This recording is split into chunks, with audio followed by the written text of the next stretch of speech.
مرقنا الساعة 12 بالليل، ماشيين لحتة بكرعينا وشفعنا شايليننا ونتباكى وكارنا وسألنا حتى لقينا حافلة شالتنا خطتنا في جبل موية.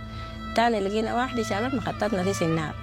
تاني من سنار جينا القضارب جينا بشارع برا.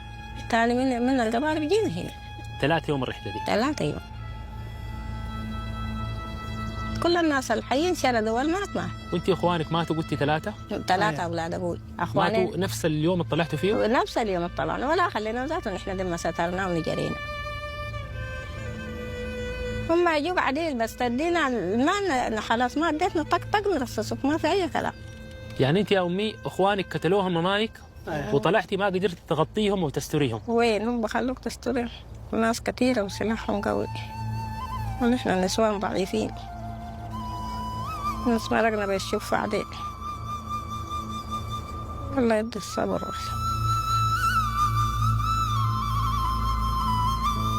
الحمد لله. انت قلتي حاجه الله يدي الصبر. يا الصبر ربنا سبحانه وتعالى مع المكتوبه من قبل ما بتفوت. نعم. لابد تجيك. نعم. يوم ربنا ذاته سبحانه وتعالى بيديك امتحان. لو صبرت ولما صبرت كسرت.